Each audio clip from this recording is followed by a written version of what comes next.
Welcome to the What Really Happened radio show. Putting America first, second, and third. Here is your host, Michael Rivero. And aloha, America. Welcome to our show today. It's Monday, August 5th, 2013, start of a brand new week of utter insanity and corruption coming from Wall Street in Washington, D.C. We got a lot of stuff to talk about today. The phone lines are open, 800-313-9443, 800-313-9443. Manny is sitting in our control room, twiddling the dials, keeping us out of trouble and ready to answer the phones when you call on in. Obviously, the big story over the weekend, there's a new terror threat out there. Oh, forget all about NSA spying and IRS targeting of dissidents and forget about all that stuff. Forget about Benghazi, especially, please forget about Benghazi. We have terrorists to throw at you. And it cratered almost immediately. The reaction from the world is, oh, come on, are you guys kidding us again? This is obviously a Hail Mary piece of propaganda to bolster the NSA's reputation and distract Americans from all these scandals, the very obvious unconstitutional and illegitimate federal government still trying to bully us all into going along with whatever their agenda is this week. And this reckless stunt, this reckless attempt at a distraction has actually put the United States government into a corner.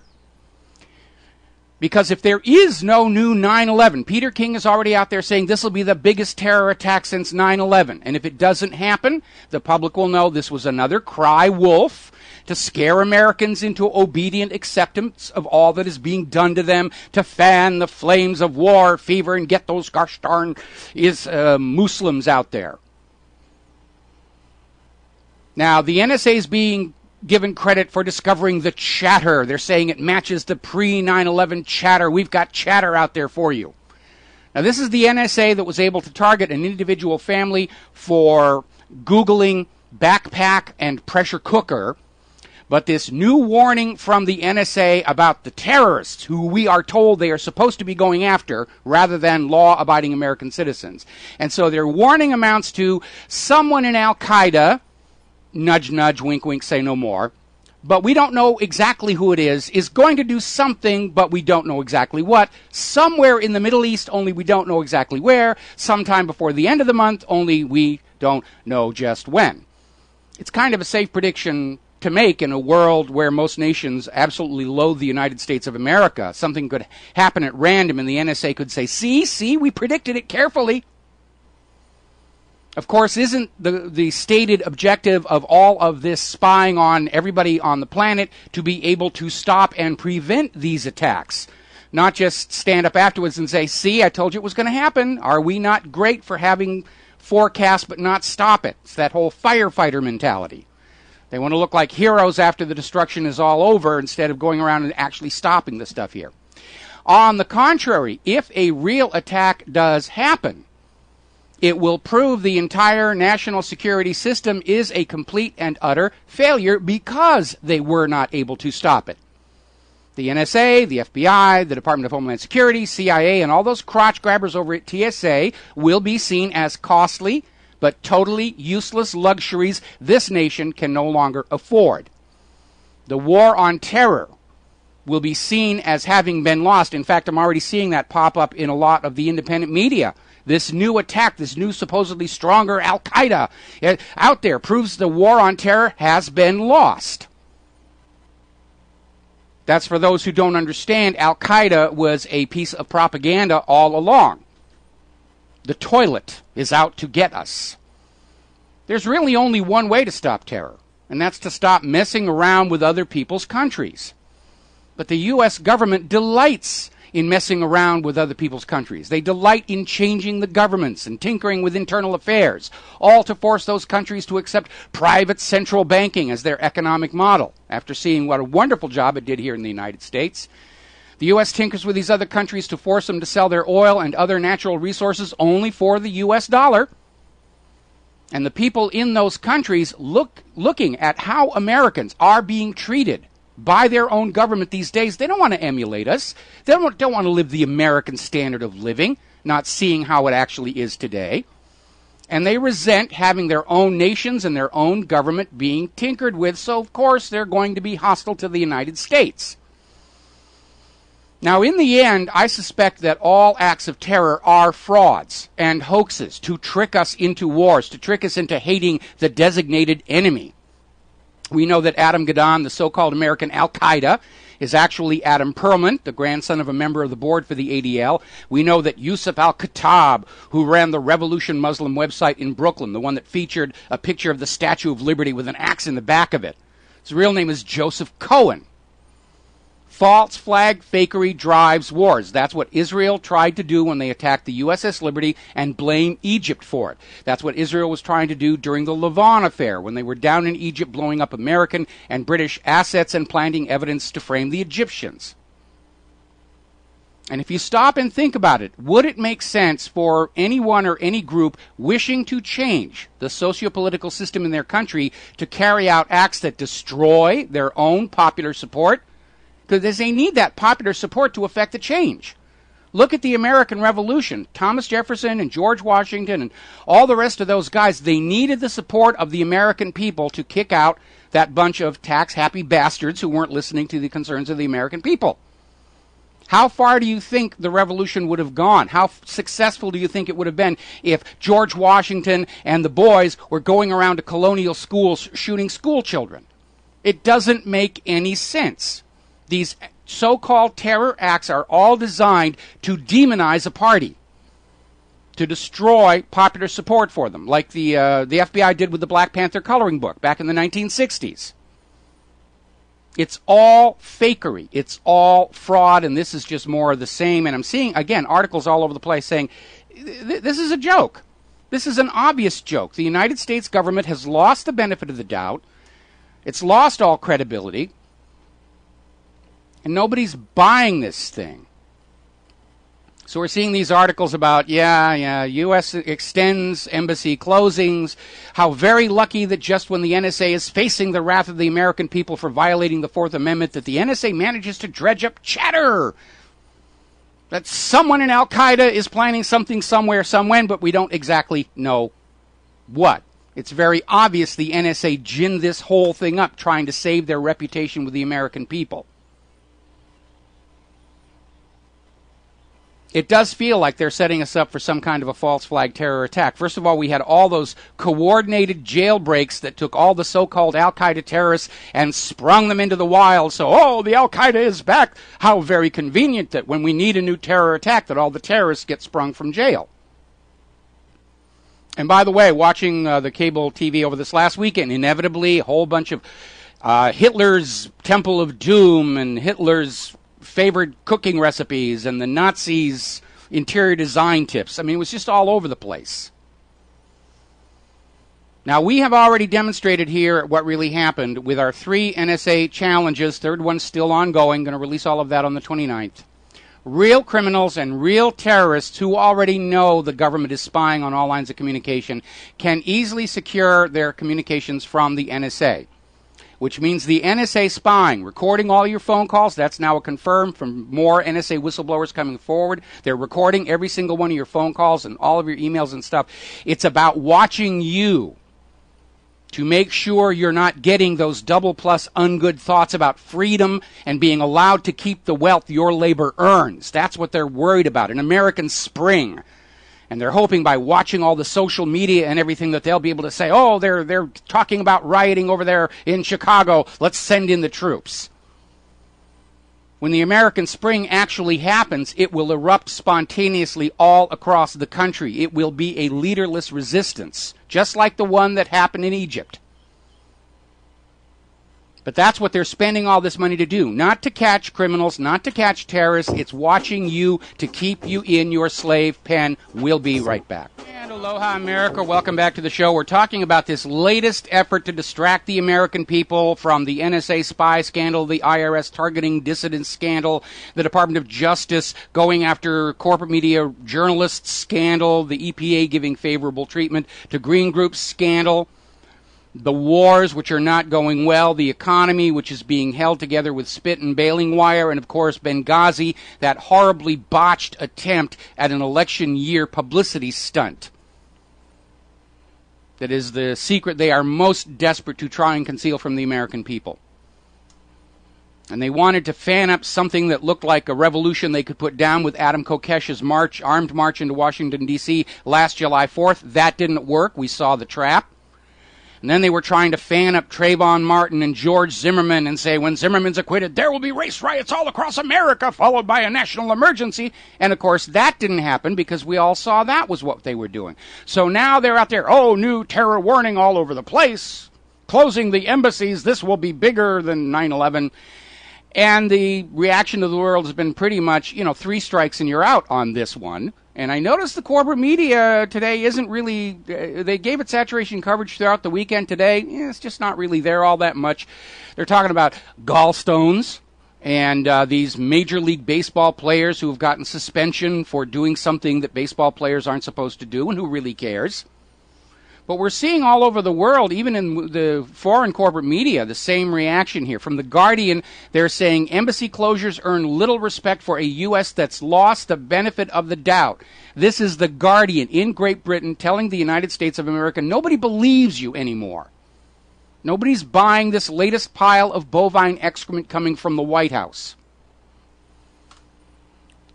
Another article here, this is over at 12160. The latest in a long series of U.S. terror scares since 9/11 has unfolded over the last 3 days. Following a well-worn pattern, the media amplifies the alarm uncritically seeking to stampede the public.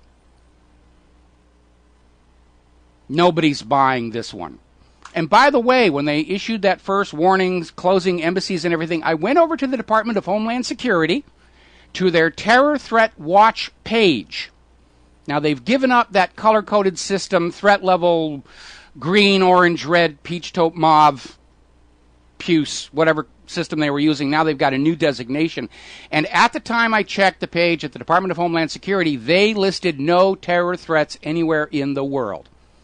So this came out of a political origin, not the DHS. This is Obama grandstanding, trying to scare us back into obedience. It's not going to work. In fact, I'm sure my reaction is the same most Americans are having. I am very insulted that they thought we were going to fall for this one.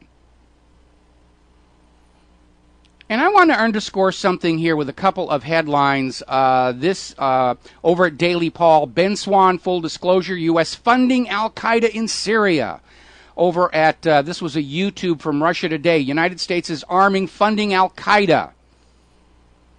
TheGatewayPundit.com, Obama funds al-Qaeda Syrian rebels. Christian Science Monitor, U.S. auditor finds taxpayer money flowing to Taliban al-Qaeda. Army refuses to act. Veterans Today, it's official, U.S. funding al-Qaeda and Taliban. Over at Agora Cosmopolitan, Obama supports al-Qaeda-backed rebels, says ex-CIA operative. Over at Global Research, fighting al-Qaeda by supporting al-Qaeda in Syria, making the Obama administration a state sponsor of terrorism. This is, of course, the very same al-Qaeda we are now being told is threatening a major terror attack on the U.S., on its foreign embassies, just when Obama needed that distraction from NSA Gate, IRS Gate, well, Floodgate. Just collectively lump it together. It's all called Floodgate. Now, do you really think al-Qaeda, that is getting all this money and support and weapons from the United States, is going to turn around and do something like this? Unless, of course, that's the instruction that came in with the latest paycheck. We need you to blow up a couple of our embassies for political purposes back home. You don't get to do both ways. You don't get to support al-Qaeda in Syria and then turn around and try and resell al-Qaeda is the enemy we should all be afraid of. We know al-Qaeda's a hoax. In Arabic slang, al-Qaeda means a toilet. It's all fake. It's Emmanuel Goldstein. All wars are started with deceptions. Now, Chuck Schumer is out there screaming at Vladimir Putin over the Snowden asylum, saying Putin is a schoolyard bully, which is kind of weird because it's the U.S. that's been acting like the schoolyard bully, trying to tell all these other countries what to do. And these other countries are now standing up to the bullying and saying, no, we're not going to do that. In fact, it was that bullying tactic from the White House that created a political climate in which Putin could not return Snowden without looking like he was obeying orders from Washington, D.C., and Putin's not going to do that. by the way, Chuck Schumer, for all his bully and, give us back Snowden, he violated the law. This is the same Schumer who is championing the release of convicted Israeli spy Jonathan Pollard to send him back to Israel, where he'll live like a hero for stealing all those nuclear secrets from the United States that Israel then turned around and gave to the Soviet Union. Now, we're hearing all this talk out of Washington about robust oversight of NSA spying, and yet we're seeing indications that the NSA is concealing information from the United States Congress, which does have legal jurisdiction over those activities. Got a story out of IB Times over in Great Britain. Members of the U.S. Congress are being denied information about how PRISM collects information on the net. Glenn Greenwald has come out with a story saying that most members of Congress are only finding out what the NSA is doing from newspapers, and I would add from the alternative media. Now, over the weekend, the Tor network, the anonymous network, came under suspicion for having been compromised and hacked. So that even though you are using this Tor system, which jumps from server to server to server to server to protect your anonymity, that in point of fact, it is now in fact tracking everybody that uses it, which seems inevitable, and I don't use Tor myself. And of course, everybody is pointing fingers at the United States government, who absolutely wants to end online anonymity for anybody. At the same time, they're creating more and more secrecy about what the U.S. government is doing. Finally, apparently, more criminals are starting to find these back doors the NSA has built into our personal electronic devices, and they've uncovered what's called the Android Master Key that they're using to plant Trojans onto Android smartphones and Android tablets. And far from securing the national security with all this NSA nonsense, they've actually made us far more vulnerable to cyber criminals and foreign spies by creating all these back doors which are being discovered and exploited. It's like trying to secure a bank by making keys of the bank's front doors and posting the combination where the bank robbers can find it. Now, there's another scandal that is coming out in which the Drug Enforcement Administration, who is tasked with shutting down any drug smuggling and drug crime that is not part of the CIA, has been gaining information about drug activity from the NSA phone taps. But in order to conceal it, after they get that information from the NSA, they recreate the investigative trail to make it look like DEA succeeded in discovering and prosecuting these criminals all by themselves, because evidence acquired through the NSA spying would be, of course, be thrown out of court. It's inadmissible as unconstitutional. Got to take a break. Back with a phone call after these few words. And aloha, America. Welcome back to the show. And we're getting a confirmation here from ArsTechnica.com, where somebody took a look at this malware that has compromised the Tor anonymous connection system and discovered that it communicates with an IP that is owned by the National Security Agency. So it is, in fact, the government that went out and compromised Tor to try and take it over. So, again, anything that's out there in widespread use has been backdoored and compromised. If you have secrets to keep, you have to take it upon yourself to develop your own method of encryption, or your life is wide open to the NSA so that the NSA knows you're not getting those double plus ungood thoughts about freedom and the Bill of Rights and all that other nonsense from 200 years ago. All right, we're going to grab a couple of phone calls here. Pete in Montana. Aloha, Pete. Welcome to the show. What's on your mind? I told her it was Keith. Hello there, Mike. Aloha. Aloha. Hey, Mike, I normally don't watch a lot of the network stuff on YouTube and stuff like that, but I noticed something. I watched 3 channels last night. And then this morning I was coming in from Missoula there after doing some shopping there, but they're all working on a script, and you wouldn't believe it. They're like they were talking about Russia, the regime. Every one of them said the regime, and then when I got talking about it, I was like, what are we going to do about it? What's this we stuff? We have no power in the United States. Yeah, they're just trying to whip the fervor up, Okay, well, you're absolutely right. I mean, the terminology is designed to create a psychological bias.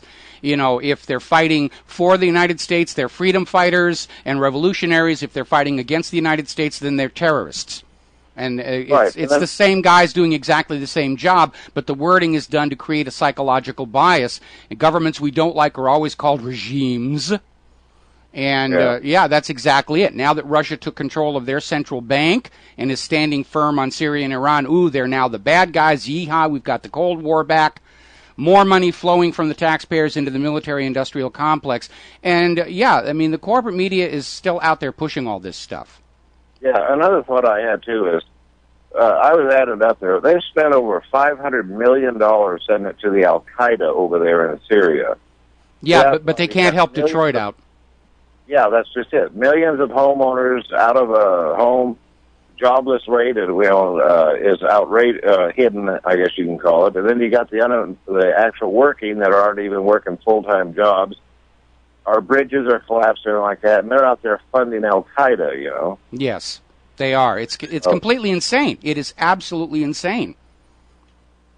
Anyway, I see you got a couple storm trackers headed your way, too. Another couple developing tropical fronts out there headed towards your area. So. Yeah, it is an interesting hurricane season here, but I know that Tropical Storm Gil is already winding out, and we just keep an eye on them. Most of them miss us north or south, but obvious, and a lot of people are saying after the big brouhaha about Flossie and how bad it was going to be, and by the time it actually got here to Oahu, it was just another rainstorm. So, we'll just keep an eye. One other comment, real fast. Yeah. I see that they say that Fukushima groundwater has now come to the surface now, so the radioactivity is really going to get bad now. Oh, it's worse than that. Now TEPCO is admitting that the barrier they built to try and contain the disaster has already corroded through, and just tons and tons of highly radioactive water are now flowing into the Pacific Ocean, and there's not a thing they can do about it. And remember, Israel wants to bomb an active nuclear reactor, too. Yeah, that's exactly right. At least when they bombed the one up in Iraq, it hadn't actually started operation yet. Iran wants to bomb Iran's nuclear power station and just unleash yet another nuclear disaster across the face of the world. And I'm still not entirely sure that Israel was not indirectly connected with the disaster in Fukushima by way of that Stuxnet virus, which we know was in computers around Fukushima at the time of the quake and tsunami, and we know that the automated safety systems inside Fukushima, which rely on the same Siemens industrial controllers that Stuxnet was designed to interfere with, those systems did not work properly during the disaster and just made things much, much worse. And I would certainly like to see if somebody could bring out some of those Siemens controllers and see if there's anything left in their non-volatile memory that would actually indicate Stuxnet was in there, because the degree of recklessness that you get from people who say, we must do this. Well, what about the consequences 20 years down the road? I'm going to be dead by then. I don't care. Who cares if half the world is, mutated by the leaking radiation? At least we got Iran, and that's all that really matters. Right. And I hope Americans can realize that we are in a full state of tyranny right now. Oh, anyway, we absolutely are. We absolutely are. Thanks a lot for the call. We're going to move over. There. Okay, we're going to move over to Mark in Georgia. Aloha, Mark. Welcome to the show. What's on your mind? Aloha. Now, one thing I want to make note of, I mentioned earlier about this guy who developed an open source tractor. The website for that is opensourceecology.org. Okay? Just make a note of it and check it out when it's good for you. And I'll let it go with that, because the thing I really wanted to call about, I read this article that had an interesting hypothesis about Snowden. And it said basically, this guy got access to all this sensitive data all by himself. Sure. And basically what they suggested is, well, the CIA is losing funding and the NSA is getting more funding. What if this whole thing was really about the CIA basically publicly embarrassing the NSA so they could get their funding back? And I'm like, well, it sounds like instead of a team environment where we're all trying to keep the country safe from the enemy we manufacture, if there's a turf war between them, I think that I'd like to see more, not in terms of anybody getting injured or killed or any outrageous amounts of money being spent, but I'd like to see more turf wars where these agencies are out to embarrass each other and people go, well, I thought you were about protecting us. Now, does that hypothesis make sense? Well, in terms of examining plausibility? It does from the point of view that there are and always have been turf wars between these various intelligence agencies. The whole rationale for creating the Central Intelligence Agency was to have one organizational structure, but all these other agencies just sort of break away and they sort of run their own lives. And if you look at the plethora of all these spy programs operating independently and then trying to correlate their intelligence take, that's where a lot of the confusion comes from. Now, as far as Snowden being something that was done by the CIA, I doubt that, because the CIA... Or maybe a dupe. Well, the CIA is no doubt happy that the NSA is being embarrassed, but the political backlash from the NSA exposure is coming back to harm CIA as well. And so when you have a turf war, you want little things, embarrassments on individual cases, but you don't do anything that discredits the national intelligence community as a whole.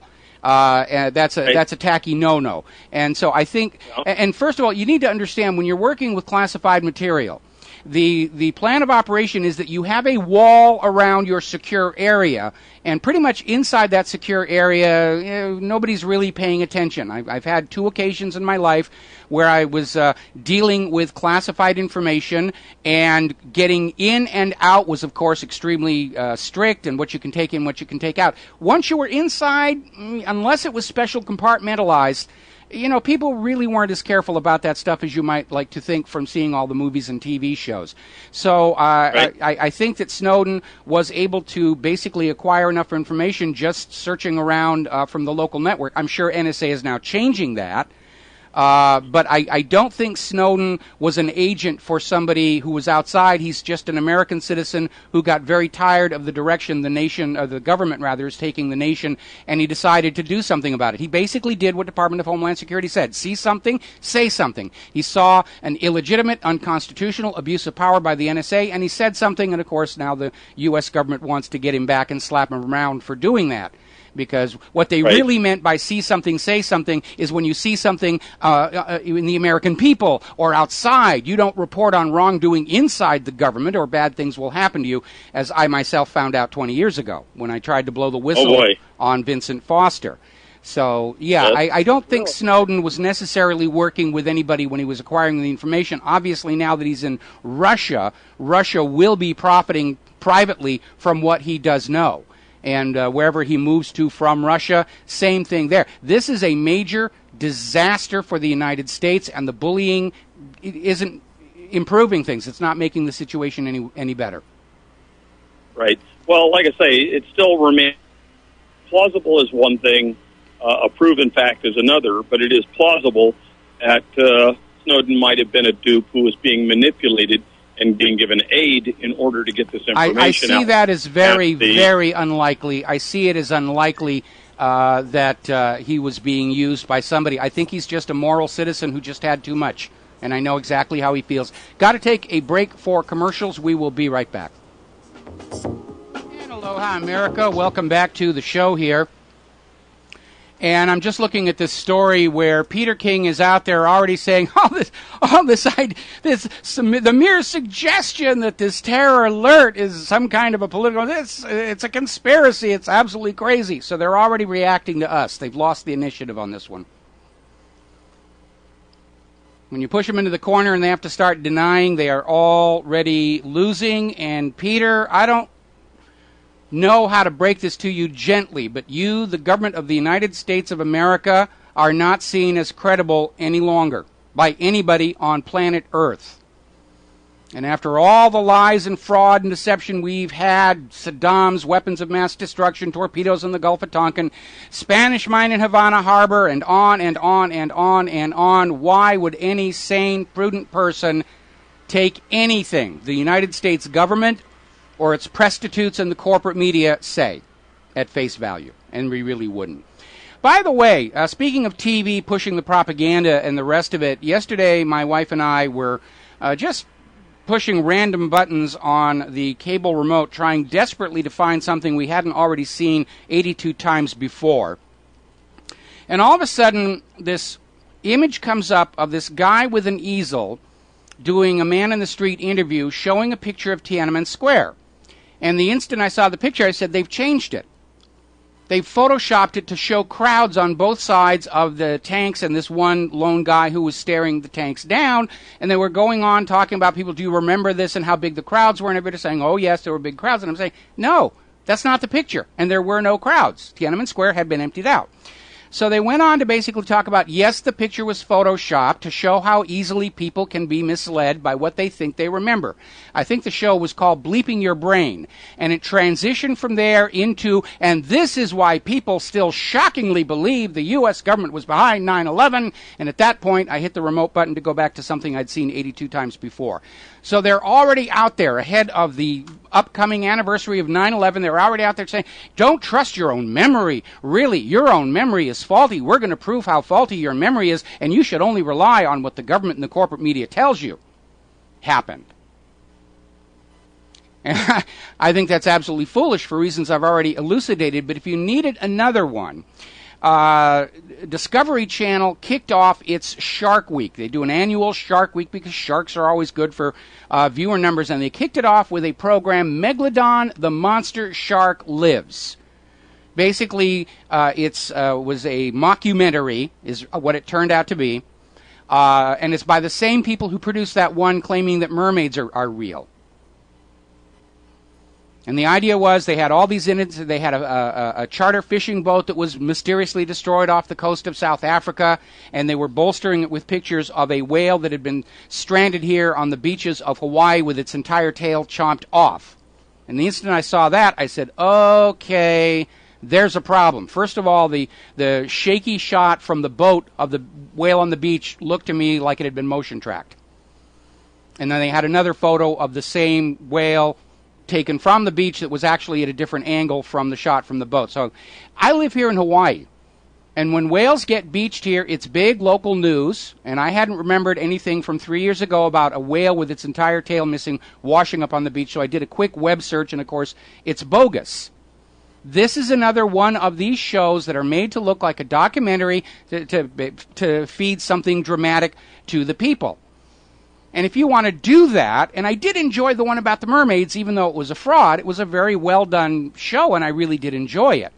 But its proper place is the Sci-Fi Channel, not channels whose reputation is real documentaries about the real world. And the danger on this one, and yes, there was a very rapid disclaimer at the very end saying this has all been highly dramatized, that went by faster than those disclaimers you see on the pharmaceutical commercials.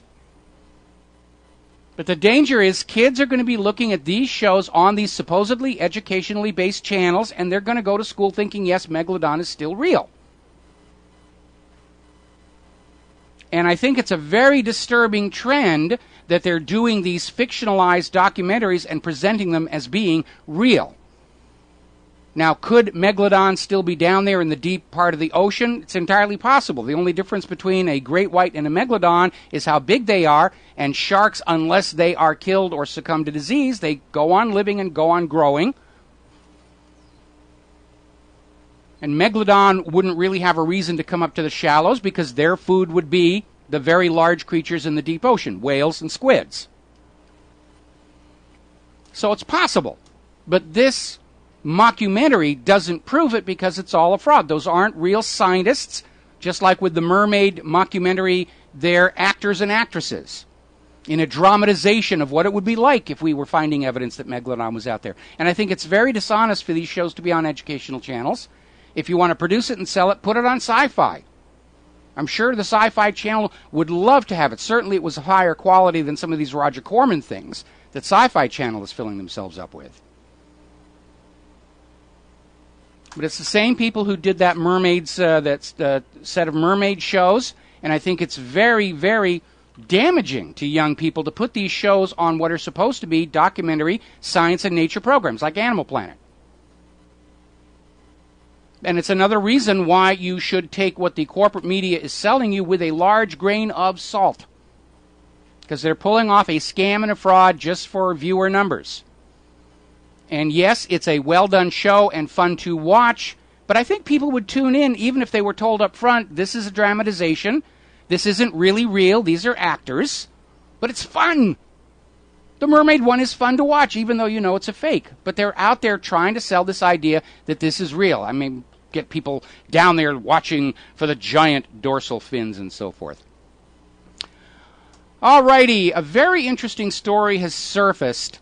Apparently, the FBI, when it is operating informants who live amongst all of you, they will turn a blind eye to criminal acts these informants carry out. The FBI is literally licensing their informants to break the law as much as 5,600 times in 1 year.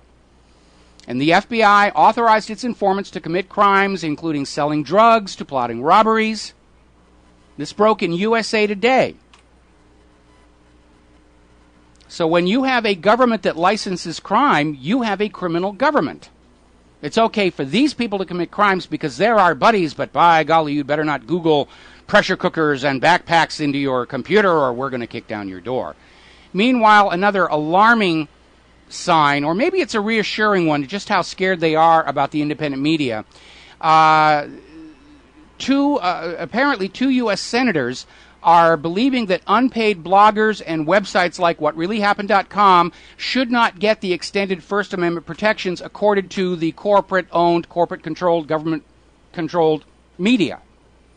In other words, they want to have more latitude to prosecute the independent media for infractions that the corporate media would be basically immune from. And it's just another way of the government wanting to have a licensed and controlled media feeding the public's curiosity and find some way to drive the independent media out because, as we can tell from Peter King now having to get up there and saying it's just absolutely crazy to think that this terror threat is a political distraction, when we know that's exactly what it is. They don't know how to deal with this new world where people, ordinary people like you and I, have the ability to detect the fraud in the government story, like all those bogus Osama bin Laden pictures they flooded the net with a while back, and to get that information out to the mass audience.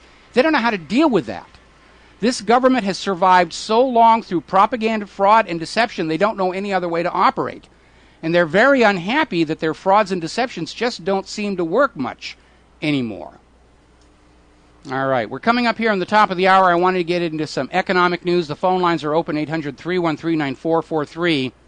Right now here in the United States, in the year 2013, 40% of U.S. workers are making less than what a full-time minimum wage worker made in 1968. In other words, despite all these blossoming job numbers, and 77% of the new jobs created last month were part-time, the actual earning ability of the American people continues to be in a decline at a time when the government is saying, you have to give us more money, the bankers are saying, you have to give us more money, and nobody is working on how to get the American people in a position to be able to earn that wealth to hand over to massa. We'll be back after news and station identification. And aloha, America. Welcome back to the show, hour number 2, and we're going to go to the phones here. Robert, aloha, Robert. Welcome to the show. What's on your mind? Well, you were talking about Peter King, and that made my mind start churning a little bit. You know, this guy's your New York Republican neocon, and he's been demonizing Muslims for ever since I can remember really becoming politically active when I got out of the military in the 90s. He's been your guy that's the neocon Islamic demonizer from New York. And the thing about this guy that really irks me is I think so many guys just like him know that the electoral system that we're dealing with here in the United States is so corrupted. They could just be in-your-face authoritarians without fear of losing their seat, without fear of anything, no censure from the House or anything. It's so full of authoritarians who consider their seats so safe that they can just be as un-American as they want to be without but they any have to be repercussion. pro-Israel. They have to be pro-Israel. And as a matter of fact, Peter King is already dropping hints that he's going to throw his hat in the ring for 2016. And so what's the first thing he's doing? He's off to Israel, along with all these other members of Congress. During their summer recess, they're all on their way to Israel to study the Israeli problem, which is rather angering when you consider that every one of these members of Congress have got problems in their own home district that they really ought to be paying attention to. But, no, we've got to go over to Israel and see Israel's side of world politics here. And it is embarrassing that it's become this ritual. If you're seeking elected office in this country, the first thing you have to do is you have to go over to Israel, get your picture taken wearing a yarmulke at the Wailing Wall, and prove you are obedient to Tel Aviv. Yeah, and you know, and if they had to go to Beijing to do this, if they had to go to Johannesburg, if they had to go to Paris or Rome or wherever, I would feel the same way. So this isn't some anti-Jewish vein that runs through my body. It's just that, look, the people that are in power, especially the city of New York, Lloyd Blankfein and his gang, and the Rubens of the world and the Summers, they just happen to be Jewish at this time. And it's not anything personal against Jewish people. It's just they're the guys that are on top this moment in our history. And, you know, guys like Peter King, they kiss butt and they demonize the Muslims when the Muslims are 1/7 of the world's population. And Jews are like 0.0 whatever percentage. And, you know, when you look at all these terror attacks and whose fingers are really in them, who's the really dangerous people on the planet? Is it the Muslims, where there's a billion of them on the planet? Are they the ones really doing all these terror attacks? No, they aren't. You know, it's the government of Israel, which can't seem to go 6 months without attacking somebody. And I have an article I have over at whatreallyhappened.com just listing out, you know, we're hearing all this talk about Iran as a threat, Iran is a threat, Iran is a threat. Iran has not launched an aggressive war of conquest in over 200 years. Compare that with the track record of the United States and Israel, and you'll see that of all the various players in the current war theater, Iran is the least dangerous to world peace. It is not in their nature to start these wars. And, you know, it's just part of the... And Peter King knows where his support is coming from. He's strongly backed by AIPAC. AIPAC would love to see him run for the White House in 2016, and he's going through all the motions to basically secure Israel's support and control of the media and control of much of the election systems themselves to bolster his bid for the White House. Yeah, and what's really sick is he is from the state of New York, where 9/11 went down, and I guarantee you his hands are dirty in some way, shape, or form. He had knowledge of how this went down and who the real players were, and, you know, it's really sick that these guys can walk out in the light of day without fear of, you know, anybody catching them. I mean, it's been 12 years since 9/11. Anybody that's looked into this knows what the real story was and is. Mm-hmm. And, you know, how these guys, you know, Bush and Cheney still running around like rock stars, and, you know, Rumsfeld, Rice, this whole PNAC gang. It's just, you know, it just makes you want to puke that these folks can still walk around and, you know, out here in our streets of the United States when, you know, they were complicit in this whole orchestration.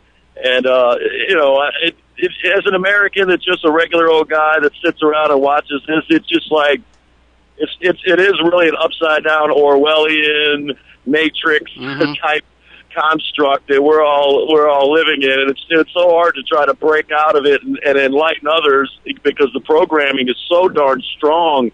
But I mean, there's the programming, there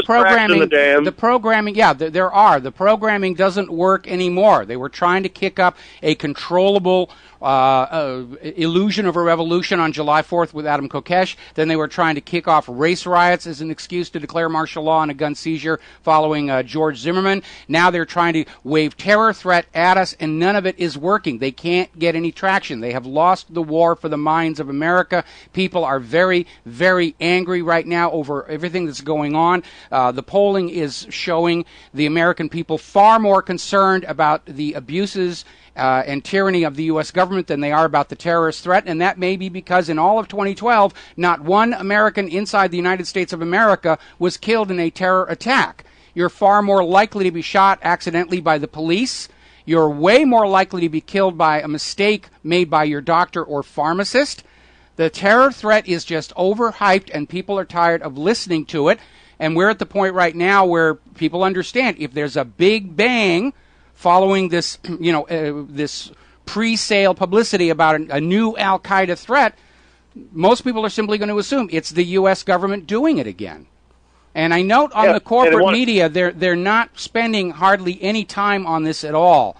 They're giving far more time to these baseball players who are being banned from the game for taking performance enhancement drugs. They're getting more coverage than this embassy closings in advance of a new Al-Qaeda terror threat. And we all understand it's just smoke and mirrors to take everybody's attention off of Benghazi, the IRS targeting of political dissidents, the NSA spying on all of us. And remember when this scandal first broke and they said we're only collecting the metadata? And I told you that facility in Utah was way too big for just saving metadata, and now we've had these other NSA whistleblowers come forward to say that, yes, the NSA records every single phone call made by every single American in this country. That is a violation of the Fourth Amendment. And Americans are angry about that because they understand that Bill of Rights is there for the protection of the people against the government. And when the government steps across that line, it ceases to be a legitimate government. Hey, one last thing, Mike. What's really hilarious is they can get the people looking at pressure cookers and backpacks on the Internet. They can get Martha Stewart, but all the congressmen and all the goons up there on Wall Street doing all their dirt, the NSA misses all that. Isn't that amazing? Yeah, it's absolutely amazing how that happens, and we know Wall Street engages in massive fraud. They openly admitted it in a magazine survey, I think about 4 or 5 months back. They said 25% of them said, yeah, we have to use fraud. It's the only way we can stay in business in this economy. And yet the NSA isn't going after them. And the NSA isn't really going after terrorists, so they'd have something a little bit more firm on this current warning other than we think something's going to happen. We don't know who, where, when, why, or how, but take our word for it. You should be afraid of that and cut us a little bit of slack for listening into your private phone calls. And I know here on Hawaii, where we have this high per capita presence of military, they are all very angry at the idea that the NSA was listening to their phone calls from the war zones back to their partners at home and just saving the really cool, sexy talk to trade like free porn. They're very angry about that. That's not what the NSA is supposed to be doing. Yeah, and I'm just looking at all this and all the various chatter all over. I think that their little deceptive construct is crumbling, and that puts us all in a very dangerous place because that when they think that their little house of cards might come tumbling down, that's perfect false flag timing for them to unfortunately, distract everybody. You're right. They're cornered. They're desperate, and that's when they're going to do some really dangerous and dumb things. We'll be right back. And aloha, America. Welcome back to the show. Turning back to the economy here.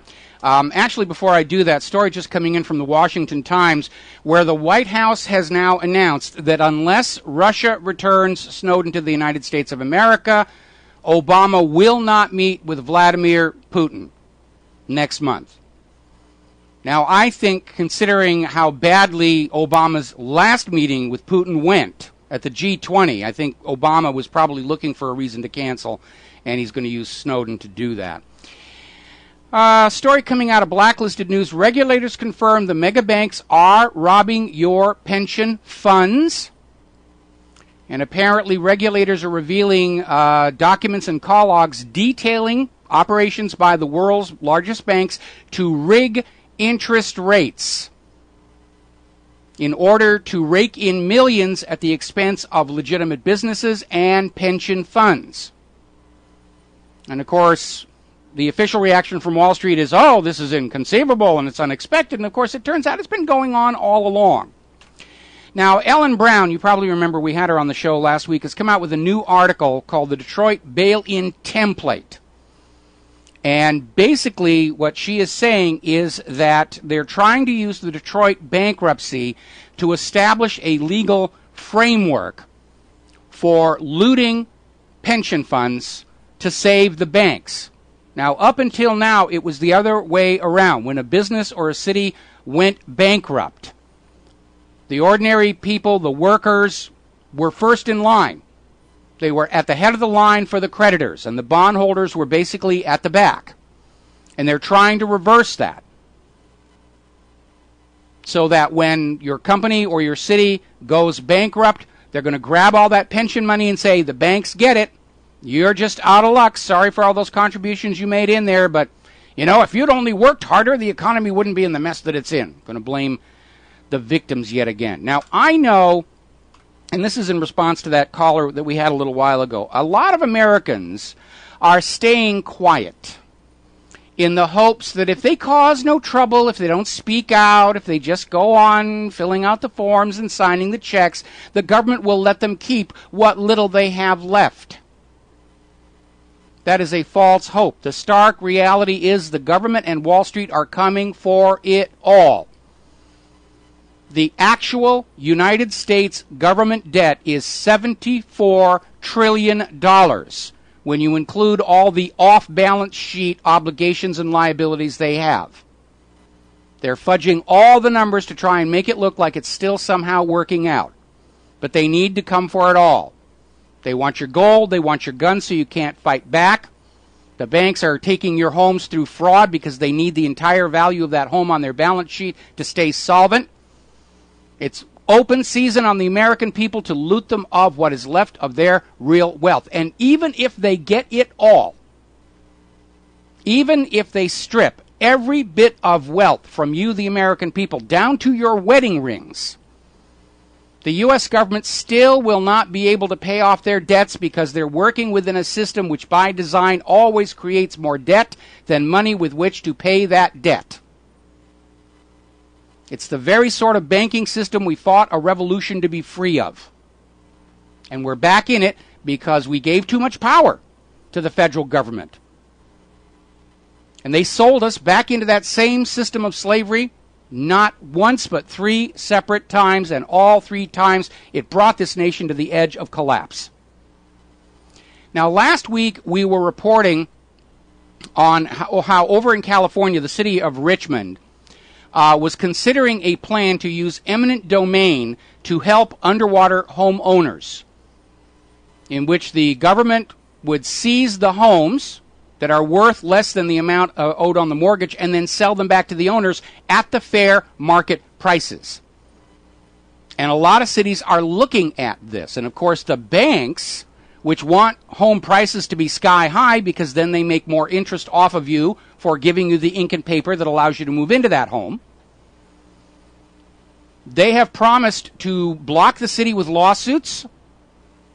They're promising an end to lending in the city if it continues with its plan. I think that would be a good thing. If the bank said, we won't loan you any more money, the city government will say, all right, we'll set up a city bank.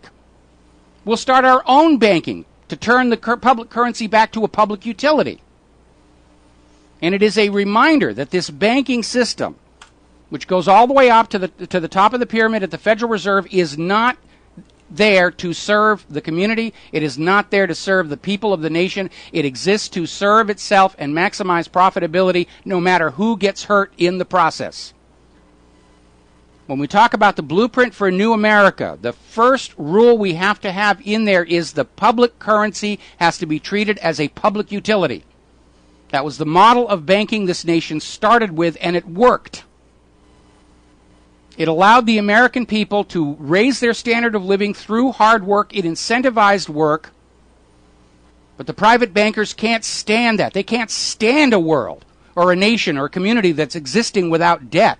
Go back and read the criticism of Lincoln's greenbacks that we saw in the European press about how we can't have a government that furnishes its own money and is free from debt. That can't be allowed to stand, which is why most of Europe actually supported the Confederacy against Lincoln and were held in check from interfering only by Russia. That's something that's usually not taught in the public schools, that Russia literally saved Abraham Lincoln and the Union by intervening. Now we're seeing another story coming out of mybudget360.com. A record 36% of young Americans from the ages of 18 to 31 are still living at home with their parents. And so this begs the question, where is the new household formation coming from that we are told is reviving the housing market? Because people who just out of college, getting minimum wage jobs over at the fast food place because the high-paying jobs are gone, they're staying with their parents. So we don't have new families moving out and buying homes.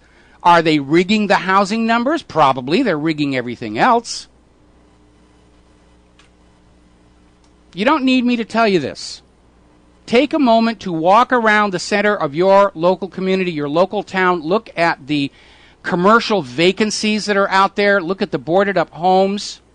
Look at all the homeless who are on the streets and decide for yourself, is this economy working for we the people? If you have the time and financial means, get involved in your local feeding the hungry and homeless programs. It will open your eyes. You will discover that these people who are just struggling to have something to eat in the next 24 hours are not the demons and villains that they are portrayed by the financial media or the regular corporate media. These are people just like you and I who went to school, who have college degrees, whose jobs were simply offshored, encouraged by U.S. federal tax policy to make it easier for the banks to start grabbing the homes. The federal government took away the high-paying jobs to make it easier for the bankers to start taking back the homes so they can resell them to your kids at higher and higher rates of interest. Now, down in Memphis, there's an interesting story. A lady owns a sporting goods store, and she was robbed at gunpoint twice in less than 3 months. And, of course, the police were not there in time to thwart the crime in progress. They showed up afterwards in their nice, clean uniforms and their shiny badges and say, oh, yes, it's terrible. So she went and she got a gun. And the third time they came back and tried to rob her, she basically thwarted the robbery. And it is a reminder, crime is stopped by ordinary citizens with legally owned firearms, not the police. We'll be right back. And aloha, America. Welcome back to the show here. I'm looking at an email. I worked for the county for 20 years. I went to the FBI when I discovered the AFL-CIO fire union was stealing money. In no time at all, my life was ruined and a smear campaign launched. Each time I've tried to get my pension, I am told I'm not entitled to a pension since the union and county claim I never was employed at the county.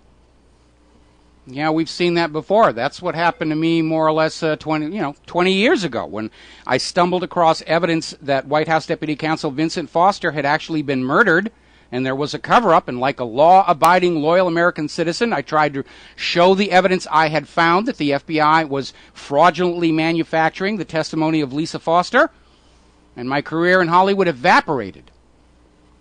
And that's when I learned what the real nature of the U.S. government is. And sometimes I'm a little shocked to realize that it's been 20 years. And during that whole 20 years, I have been waiting to see people inside the government stand up and say the government is acting wrongly. There are rare exceptions, like Edward Snowden.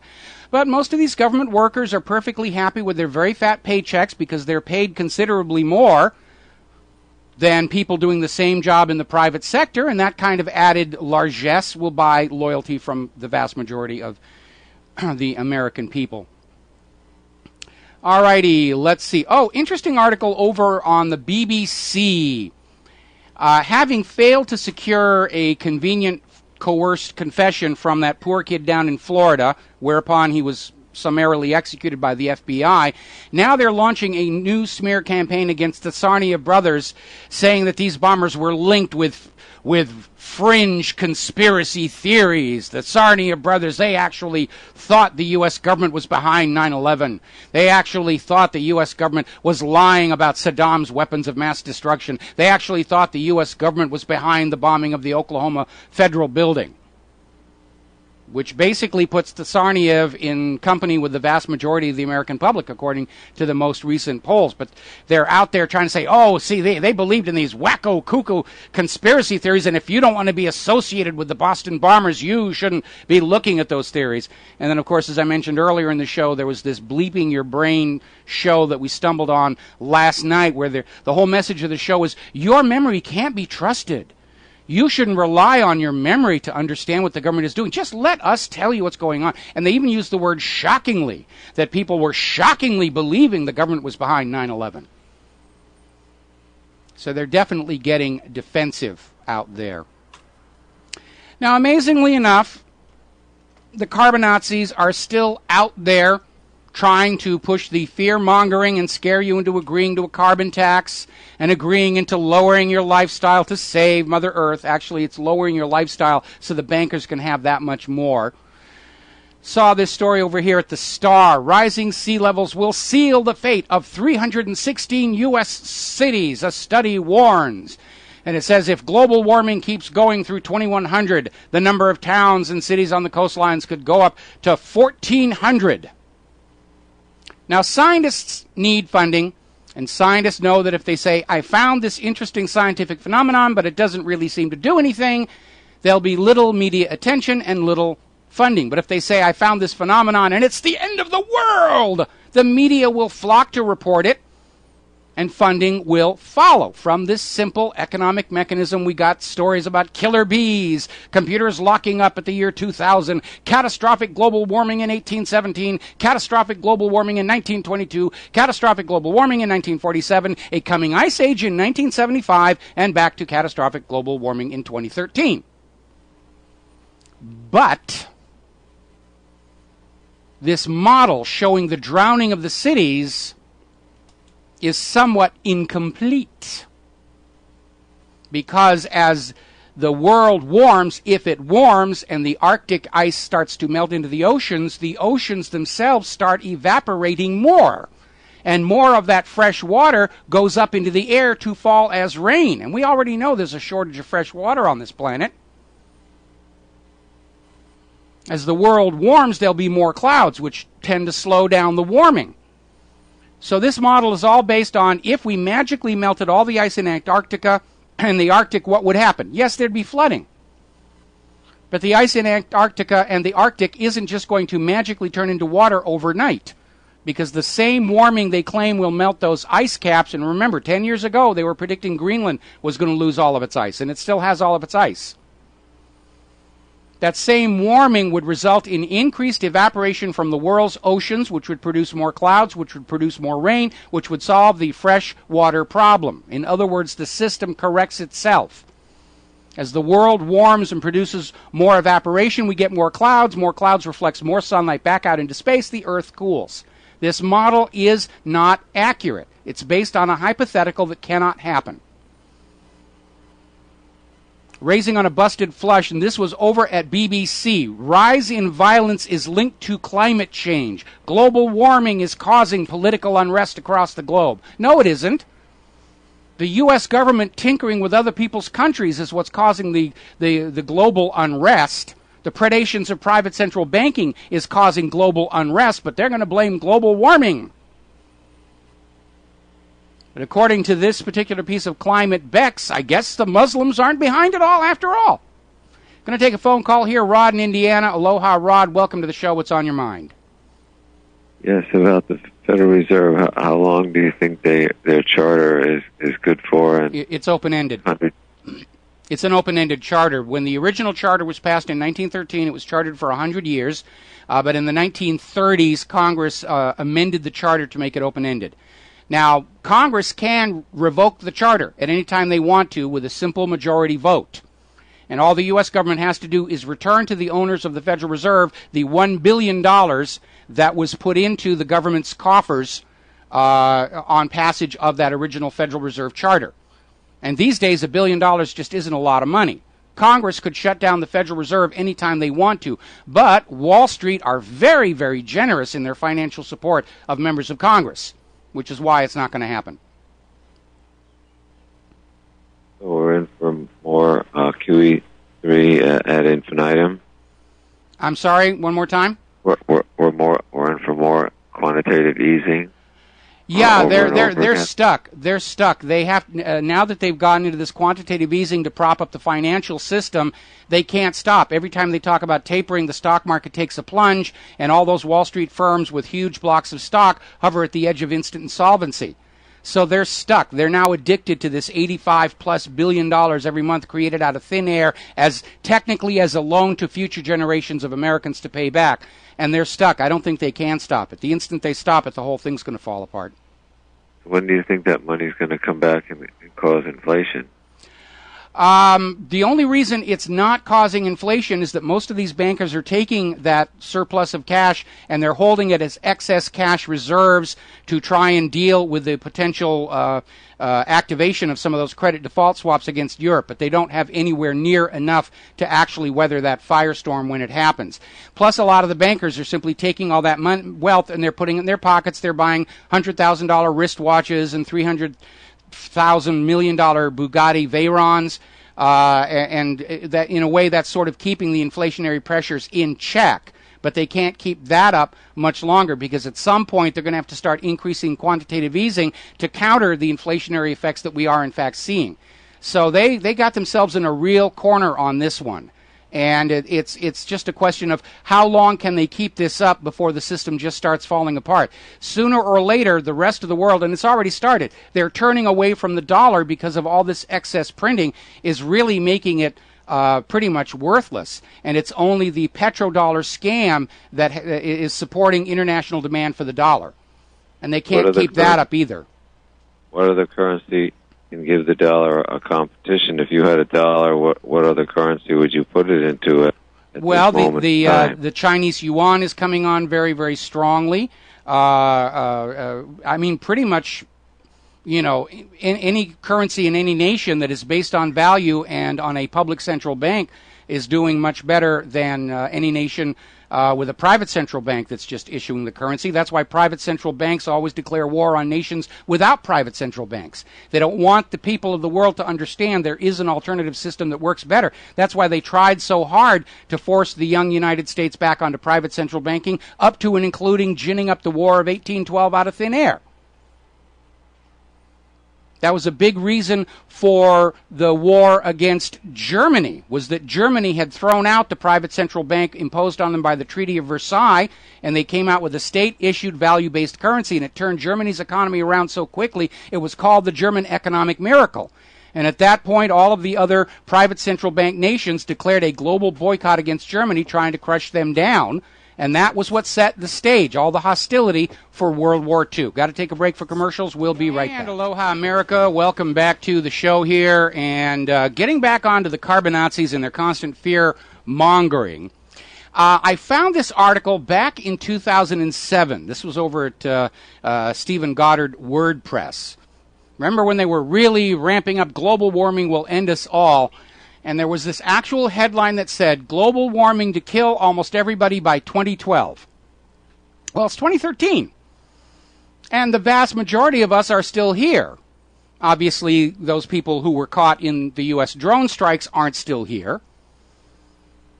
But we're halfway through the year 2013, and the carbonazis and the Mayans were proved wrong with their dire prognostications.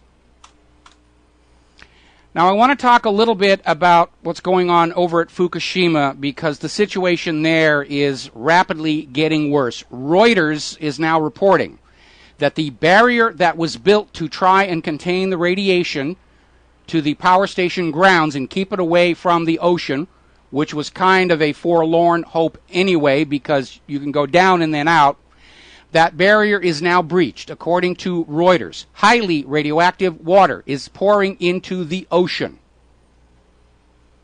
TEPCO is saying, we're sorry. We're sorry, really. So the Nuclear Regulatory Authority is saying highly contaminated water may be leaking into the soil from a number of trenches, allowing the water to seep into the site's groundwater and eventually into the ocean. Remember, they set up all of these containment pools put together by the lowest bidder, and yes, the frame, the steelwork in there is already corroding because it's right next to the ocean and all that salt air, plus under the neutron flux from the radiation, metal fatigues more quickly.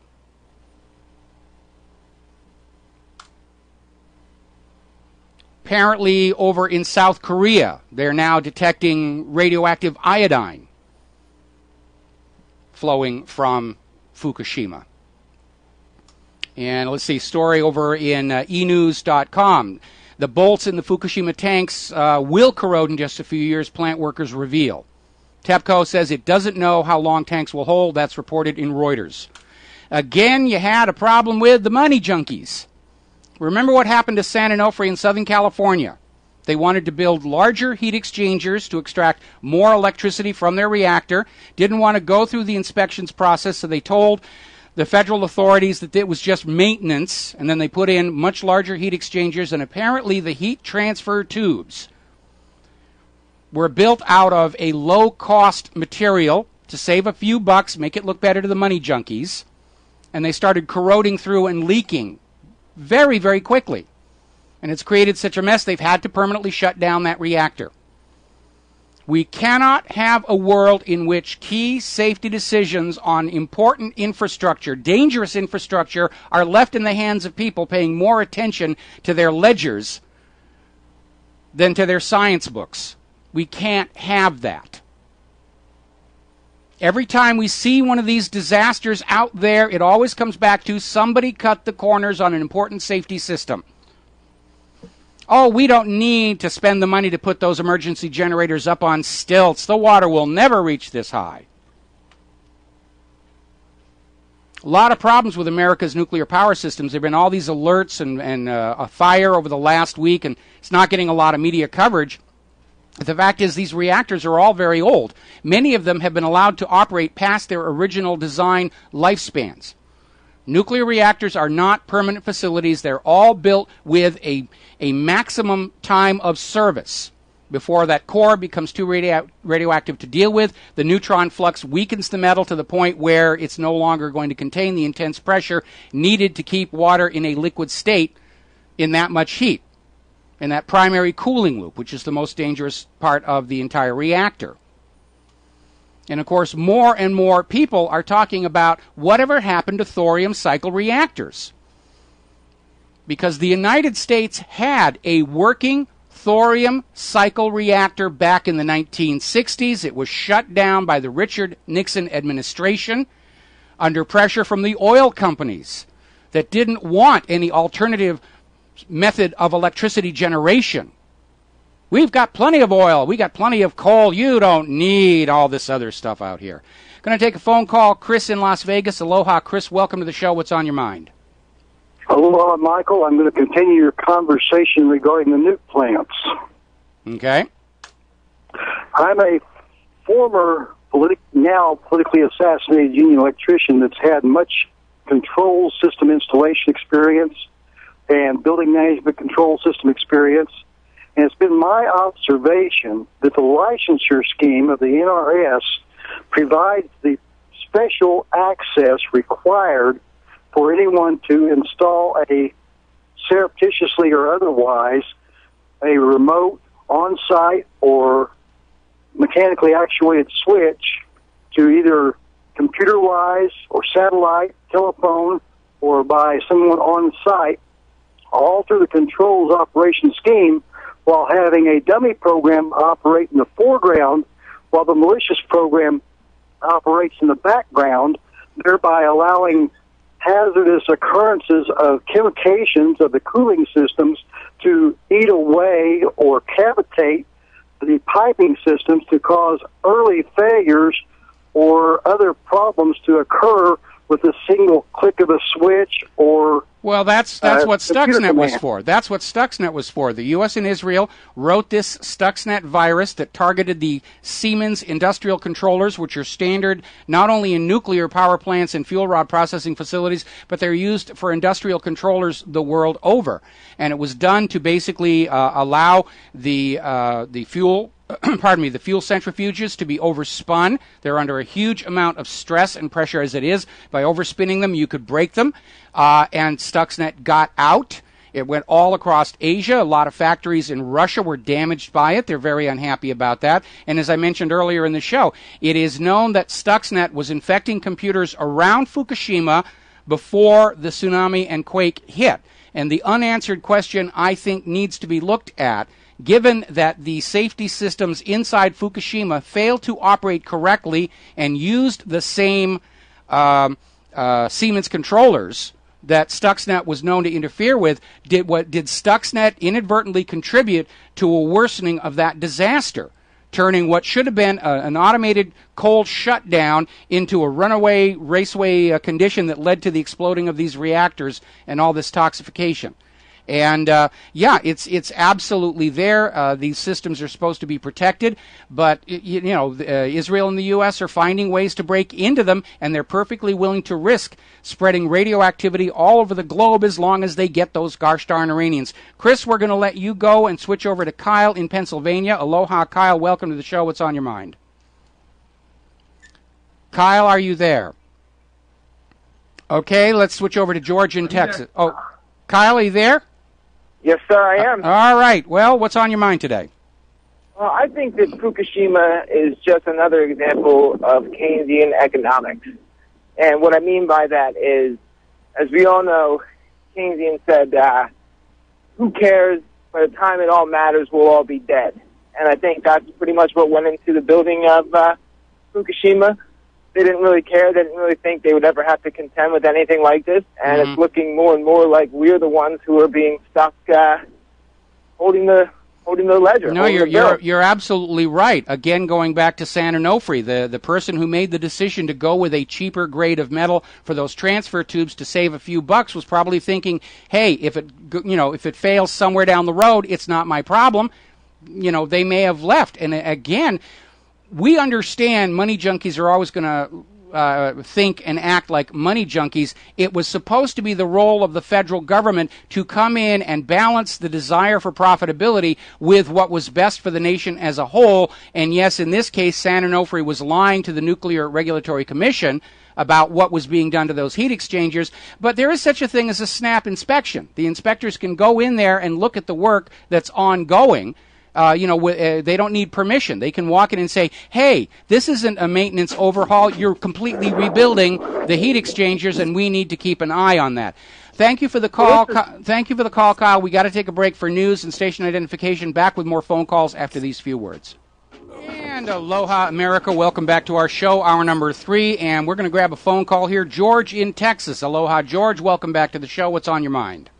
How you doing, Mike? Doing fine. Well, I could tell you one thing. The Tea Party in 2014 is not going to get major victories. They're going to get severe losses. Because you want to know why? Why? I sat there and I went to a meeting and I got kicked off the forum because I sat there and said, you guys are going to lose if you don't let go of the Islamophobia and these illegal wars for Israel and stop supporting candidates that support Israel. And basically, it's basically saying you got to stop supporting these people like Lindsey Graham and John McCain because they're full of warmongers in Israel, and yet they're screwing us at home. Well, you need to understand, anytime a large movement gets going, whether it's the Tea Party or Occupy, the first thing that happens is it gets infiltrated by various political agendas, certainly undercover operatives, CIA, FBI, local police, and, of course, Israel's minions in this country will move in and try and hijack it. I thought the Tea Party was a really good idea up until the point they adopted Sarah Palin as her spokesperson, at which point they lost all credibility for me. I was noticing on a recent episode of The Newsroom on HBO, and I'm beginning overall to really like that show and some of its writing. But they were going in there, they were dissing the Occupy movement, saying, well, if they refuse to have leaders, they've made themselves a joke. And of course, that was not what the Occupy movement was all about. Anyway, those who try and retain control over our society want there to be leaders of movements because those leaders can be targeted, bribed, blackmailed, compromised in some other way, or in the case of Martin Luther King, you just shoot him and let your own controlled guy take his place. So I'm not surprised to have seen the Tea Party sort of get hijacked and brought into the standard GOP agenda, which is always pro-Israel and pro-war and the rest of it. And I would think probably a lot of those Tea Party people disaffected with that kind of an attitude, as you are, will simply go off and say, all right, we're going to form a new party, and this is our agenda right from the start. No more aid to Israel, no more wars for the bankers, Americans' tax money spent on America, and just sort of get back to these ideals of what we call the paleo-conservatives, which is what the Republicans were supposed to have been all along, but are not any longer because of AIPAC and Wall Street and so forth. But yeah, anytime you have a movement like that, it's going to be, they're going to try and hijack it, and they've got the money and resources to do it. Well, the thing is, I called Senator John Cornyn's office because he's for this amnesty bill, yes, immigration bill, and I sit there and go, if you're going to give amnesty for people who broke the law and crossed the border, Can you find any room in the legislation to give amnesty to all the people who owe the IRS? You know, be a really good idea. I think it would probably help the IRS weather the storm of its targeting of political dissidents, but it's not going to happen because this government is so desperate for money that is all that consumes their thinking right now. We need money, from the taxpayers. We need carbon taxes. I mean, Washington, D.C., at a time when the actual earning power of Americans continues to decline, they're already talking new added taxes. Obama is still out there pushing the carbon tax, even though the House of Representatives says he can't impose it without congressional consent, which was true all along. The president cannot declare new taxes out of thin air, although he apparently did so with Obamacare. Well, but the thing is, I just, like I say, if they don't fund Obamacare and Obama shuts down the government, I'll buy the first bottle of champagne, Mike.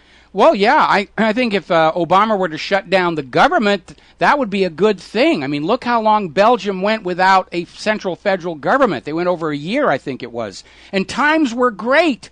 People were prospering without that huge overseer watching everything that they were doing and confiscating the wealth. And they finally did form a central federal government, but it's a very small, limited one like the original United States was. But I think it'd be a really good thing if the federal government were to shut down, and I mean really shut down. Everybody on a federal paycheck goes home and has to try and find another real job like real Americans. That would probably wake some of them up to what's really going on out here. I think it'd be a great thing if the federal government shut down. If it shuts down, somebody, quick, change the locks while they're out of town. Toss them. They should just toss you the keys and walk away. They should toss the people the keys. That's the people's city. We, the people, own Washington, D.C. We own the country. It is ours. Washington, D.C. is the place that we set aside for the custodial janitors of our national sovereignty to do their job, which they're not doing. They're too busy pandering to Wall Street and Israel and the military-industrial complex and the security-industrial complex. And again, I don't need to tell you this. Take a look around you at how hard you are struggling just to survive. You're being spied on, lied to. Is this really a life you are comfortable with? Is it a life you are comfortable condemning your children to live? And if the answer is yes, what are you doing listening to Republic Broadcasting? And if the answer is no, it's time to start getting very, very angry about what's going on in this country. Well, another thing that's going underneath the radar, Governor Rick Perry just called a special session for the third special session over transportation. And the thing is, the TxDOT has been getting a surplus every year. Why would they want an increase in funds? Well, the state legislature refused to pass the transportation bill because the NAFTA superhighway and turning existing roads into toll roads is in this bill. And I think he was trying to slip it in under the radar while you got all this other stuff going on. So people of Texas, keep an eye on that special session. Yes, you absolutely do need to do so. And I would argue that government does not actually have a legal, let alone moral right to take assets bought and paid for by the taxpayer and turn around and sell them to for-profit corporations. The government does not own that highway. That highway is the property of the people. And for the government to simply take that asset that you bought and paid for with your taxes and sell it to a private company who will then turn around and rent your road back to you, I don't see that as having any basis in law. And this whole push for privatization, I mean, we're in trouble right now because the public currency was privatized back in 1913. And look how well that worked out. Well, anything that's privatized by these corporations seems to get worse. There's one water system that's near where I live, and sewer system. They're not maintaining the water and sewer system. It's breaking down, and yet they're charging high rates. Because it's run as a for-profit venture, not as a public utility. And that is really, I think, one of the greatest crimes committed at the state and local level against the people is taking assets that were constructed and maintained at taxpayer expense and acting like it's their personal property to sell off to some private corporation in exchange for bailout money and not to mention more than a few hefty campaign contributions. Well, the thing is, right now the house I live in, I rent. Yes. Renting to buy and all that stuff. But the thing is, I'm sort of like a steward in a house, but I have no right to sell to somebody else. That's exactly right. That's exactly right. The government is a hired janitor to make sure that the trash bins are emptied and the windows are cleaned in the United States of America. They don't have the right to grab adding machines out of the accounting department and sell them off. It is misappropriation of the public assets. And as we continue to talk about the blueprint for the new America, there are some aspects of the country that ought to be nationalized and operated as public utilities. Water, power, communications infrastructures, the public currency, the road system, the infrastructure, all has to be run as public utilities and not just sold off to the highest bidder during this money junkie fever. I mean, Wall Street wants the entire nation to be privatized. And we the American people who paid to build it all, reduced to mere tenants living in permanent debt servitude. They're trying to bring back the Dark Ages, feudalism and serfdom. This dream of Americans owning their own home, they want that to go away. They want the land to own the people rather than the people to own the land. That's literally the way they're thinking right now. Well, thank you, Mike. Have a good day. I got another call on the other line. All right, thanks an awful lot. We got to take a break for commercials, and we'll be right back. And aloha, America. Welcome back to our show here. Now, getting back to the Climate Gate scandal and it being a huge moneymaker, as you're probably already aware, the Obama administration granted huge subsidies to a lot of green projects. We know the EPA was giving them favorable treatment. And now we're seeing a lot of those projects fail at huge taxpayer expense. Solar cell companies couldn't pencil out. And now we've hit a point where U.S. wind farm installations have stopped in the second quarter of 2013. Ground to a halt, no new installations completed according to figures from the American Wind Energy Association. And the reason is very simple. This was being politicked from day one. We know over in Great Britain there was a huge tax subsidy for people who would put up wind farms. Wind farms were put up in places that just don't get wind. We know the wind turbines themselves are very poorly designed. We have a wind farm up here by Kahuku on the island of Oahu that most times is standing still because when the wind blows too hard, which would strike me as an ideal time to be generating more electricity, the turbines have to be shut down or they will be damaged. And we know that one of the most commonly used wind turbine in these installations, sold with the promise of a 20-year lifespan, is failing in as little as 2 years. More money junkie engineering out there. So they're spending all this money, they're absorbing all this tax revenue and producing not much in the way of a real alternative energy return, which of course suits the oil companies just fine. They don't want alternative energy. They figure it's just better, we'll throw a few million kids into conquering this other oil field and we'll just keep things going the way that it's always worked before here. Now, I know that engineers can develop wind turbines that will last, or solar cells that are more efficient. But as that other caller was saying, the attitude of these people setting up these companies and businesses is, I'm going to come in, get a bunch of money, build this thing up, sell out and retire, and if it falls apart, it's somebody else's problem.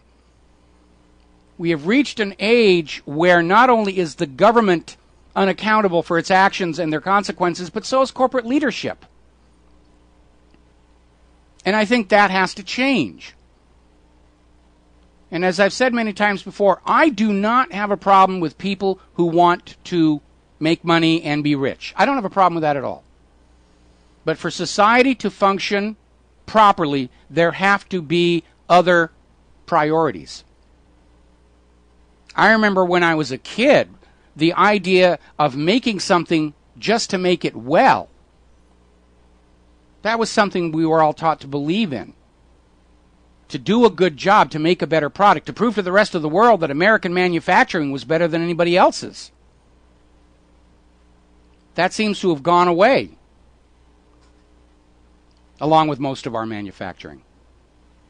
We have to rebalance society. It's too far out of balance with the quest for more of that ink and paper stuff. And again, I don't have a problem with people who want to become rich. We admire people like a George Lucas, who makes movies that we want to see, that spawn toys our kids want to buy, and we voluntarily trade our money for those items and tickets and DVDs and Blu-rays. That's capitalism. That's how it's supposed to work. The problem is when you have a permanent ruling class of bankers who simply set up the system so that money flows to them automatically, no matter what, because they're getting interest on all the public currency in circulation and returning nothing of real value to society. That is what destabilizes our economy and eventually warps our entire society to where everybody is so desperate to get more of that ink and paper stuff to pay the impossible to pay debts that we forget about all the other considerations that make a community, that make a society. Making sure everybody is fed, making sure our kids have a good education that will prepare them for jobs that we have to make sure are going to be there when they graduate. We have a government and a banking system totally focused on extracting more wealth from the American people, and nobody is thinking about how to make it possible for the American people to generate that wealth by trading their labor for it. We're not going to pay off $74 trillion in national debt by having 330 million people working at the fast food restaurants. We're not going to pay off a $74 trillion federal government debt doing each other's laundry for a fee.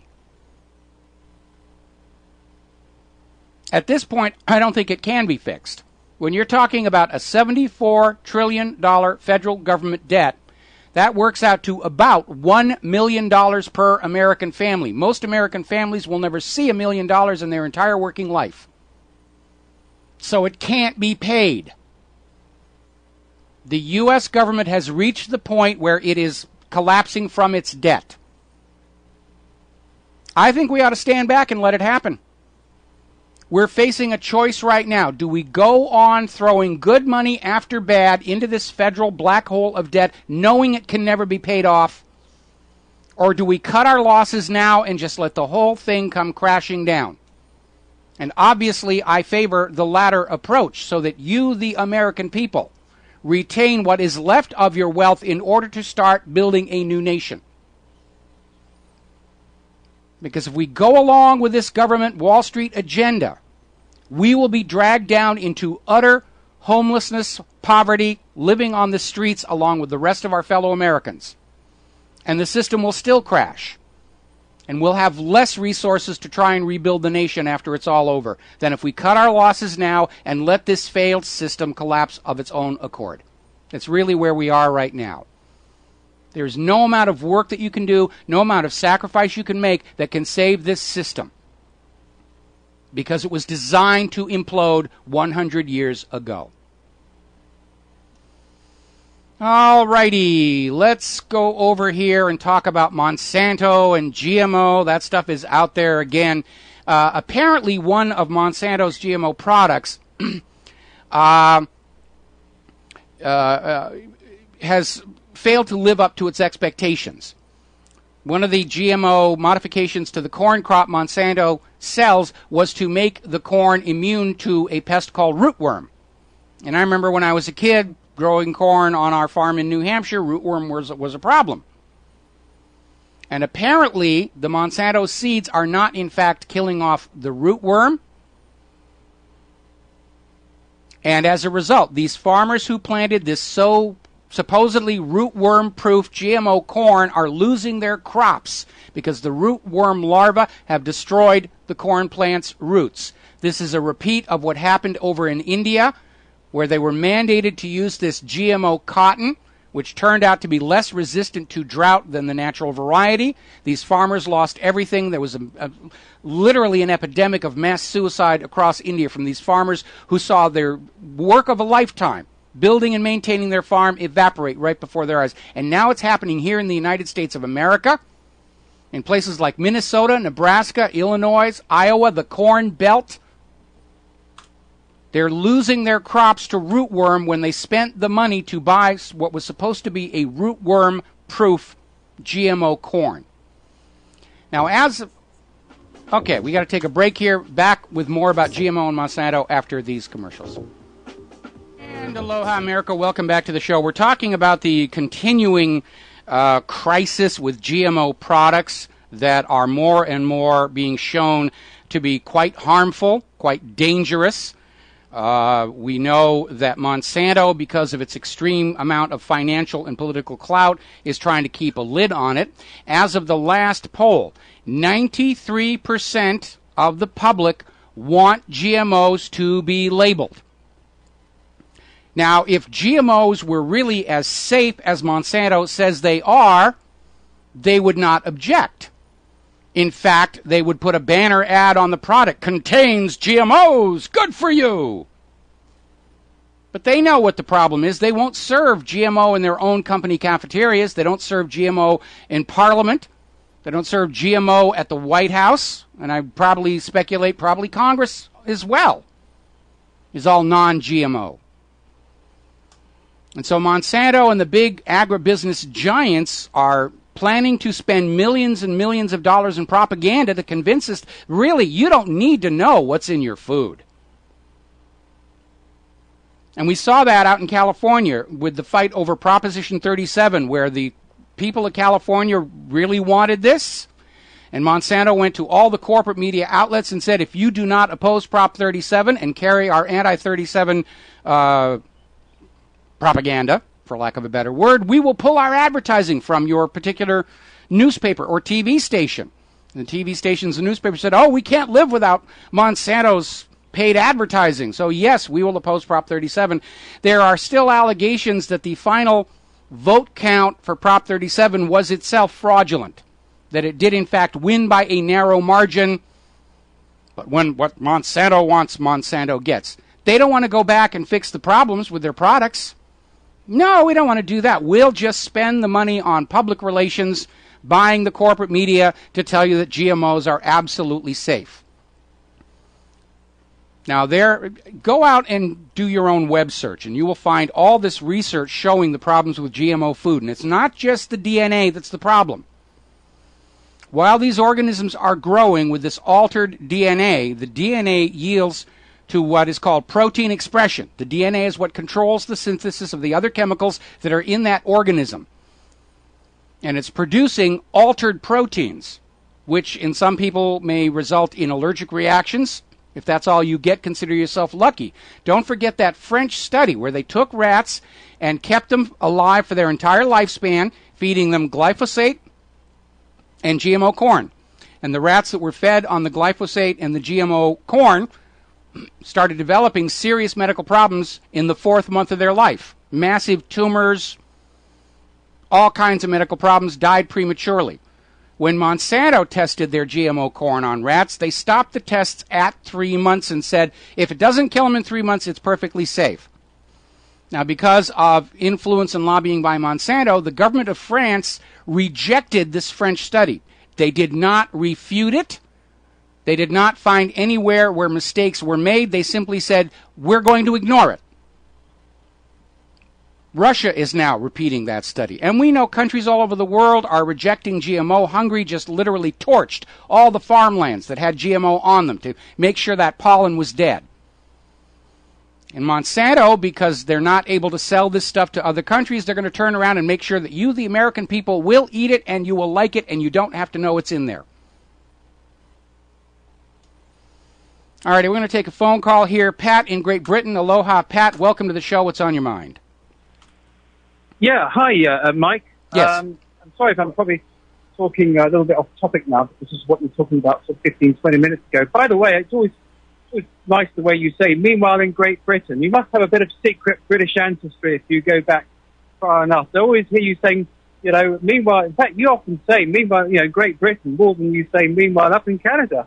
Although you say that sometimes. Yeah, I do have some English ancestry in me, and I got a little of everything in me. This goes back to that argument. There really is no such thing as a pure race on planet Earth anymore. We're all mutts. We're all pound humans, and I've got Sephardic and French and English ancestry in me with a little trace of Huron and a little trace of Chinese and all the other stuff. One of these days, I'm going to get that genome mapping done on me so I can find out just, how how adventurous my ancestors were with the local farm gals or something. All in the mix. But yeah, it just seems to be so much how sometimes I think, well, is America ahead in this corporatization was Britain? But you may remember when Margaret Thatcher, I mean, maybe you didn't, maybe you got a little bit of detail, but Margaret Thatcher really began this program of aggressive corporatization back in the really early to mid 80s. We went through a whole program of where we had state-owned assets which were built up through decades of taxpayers' money and things like that. We had the old BOAC, which is the old British Overseas Aircraft Corporation, which became British Airways. That was sold off. We had the state-of-the-art British engineering, Rolls-Royce. Rolls-Royce was a state-owned industry, and it was privatized. We had British Telecom, state-owned asset industry, that was privatized. No need to privatize it. And now a lot of them are in the hands of private corporations now, because obviously they're having some big, giant transnational corporation comes along and says, I'll buy you all up, basically. So all the individual private shareholders, a lot of them were sort of not just corporations, but it was very much sold to the individual. You had all the coupons and all the national newspapers at the time. Become a shareholder in British Telecom, and people flocked it. It opened up share ownership, in some sense, to the working class people, and some people still had them. But it's all people who needed the money have sold on their shares now. That's and right. Now they're all all the water companies, British Gas, British Rail. British Rail is so expensive now. If you get on that train between London and Manchester, which is only about 180 miles, best part of 200 miles, at the wrong time on a Friday afternoon, you need to travel to Manchester or Manchester to London. You're in the best part of £200 really, £180. Wow. That's a lot. Well, we've seen this pattern growing for quite some time, where the financial industry basically, imposes debt on the people without their permission, until the point where the people are forced to sell their real hard assets, at which point the private bankers just print up more of that paper and ink stuff and say, here's the money, I now own the real wealth of this nation. Now, that's the ultimate goal of all fascist economic dictatorships, is for that 1% to literally own all the physical assets of the company, and of the country rather. And again, I do not see where government, at least here in the United States of America, has a legal or moral right to take assets built at taxpayer expense and treat them as privately owned that they can just turn around and sell to corporations willy-nilly. I don't see that as real at all. I think it's another form of the fascists simply trying to take control of all the real assets, and all they're paying for it is ink and paper.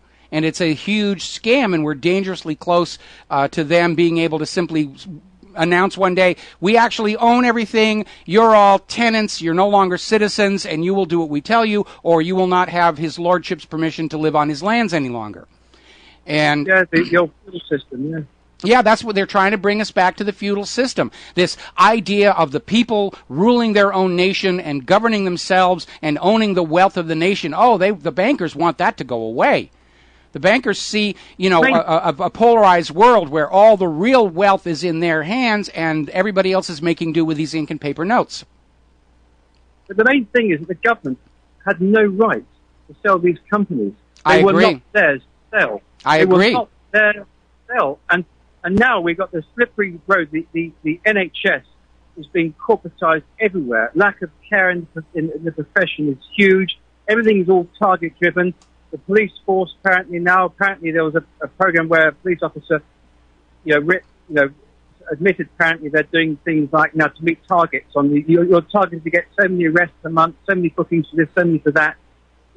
Getting a pay-as-you-go mobile phone and driving around the motorways here, looking for a van that's sign written with a mobile phone, a cell phone number on it, but you're not allowed to use a cell phone while you're driving. You can get a ticket for it, and then they're phoning it up in some cases to see if it gets answered. And then stopping them later and booking them. So it's entrapment. and things like that. Yeah, it is entrapment, and it's also happening here in the United States of America. The local communities are literally surviving on traffic tickets, and that's why the police really aren't out there looking for the muggers and rapists and burglars and the rest of it. They're too busy doing traffic enforcement because that generates a revenue right now. Saving a woman from a rapist, they don't make any money off of that at all. So we got to go back down to the traffic circle and see if we can goad somebody to running a red light, that kind of a thing. We got to take a break for commercials. Pat, I'm going to let you go. We're down to the last segment of our show, and I kind of want to sum up here at the end. America, welcome back to the show here, and the corporate media is back on Alex Rodriguez and his baseball suspension. They're spending a lot of time on that. I think the fact that they're backing off on this terror threat closing the embassy story means that they realize this one's already cratered. The way Adam Kokesh's armed march into D.C. cratered. The way the race riots, if George Zimmerman is acquitted, cratered. They can't get any traction with the American people any longer because we've been lied to so many times. Why would anybody take anything this government says at face value at this age in our history? And you really shouldn't. I want to talk a little bit about the State of the Union and how it is perceived by the American people. Now, I grew up, obviously, with the state-controlled schools feeding me the propaganda of how great America was, how evil the commies were, how we were always right, we stood for human rights and freedom and all these other wonderful-sounding ideals. And over the last 20 years, I've come to understand that that nation I thought I lived in doesn't exist and maybe never even really did. It was a wonderful dream, a wonderful fantasy we all wanted to believe in, but it just isn't there.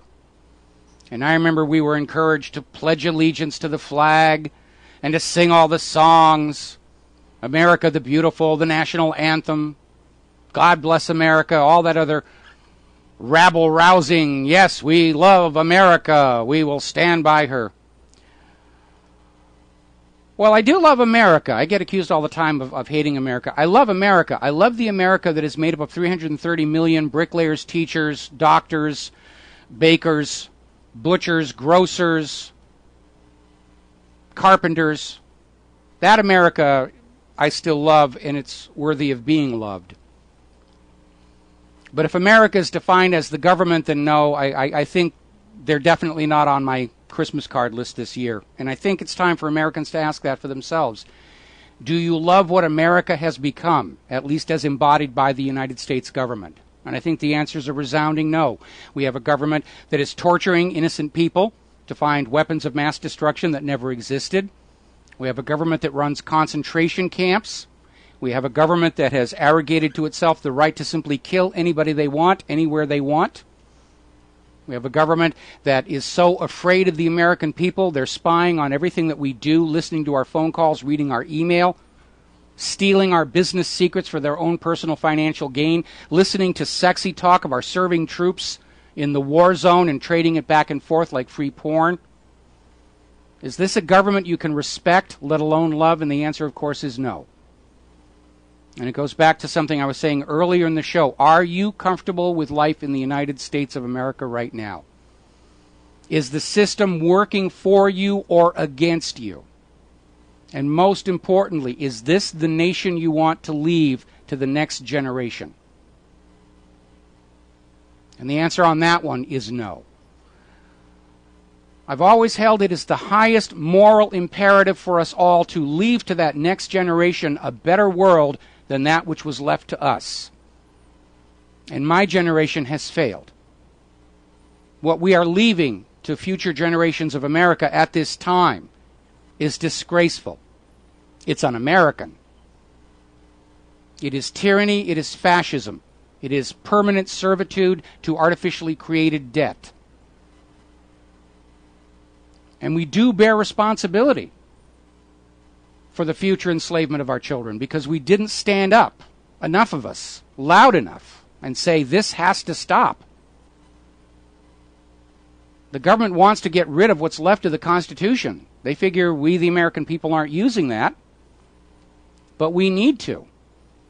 It's still the supreme law of this land. We should all memorize that Constitution. We should memorize that Bill of Rights. Everyone's always talking about we should have the 10 Commandments on all these buildings, these government buildings. We should have the Bill of Rights on the front of every single government building.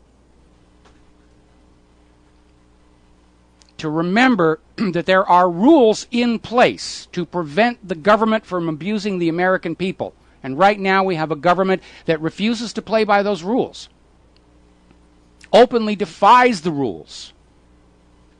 Under national security, we have to have the right to watch all of you because you're all potential terrorists now, according to the Department of Homeland Security.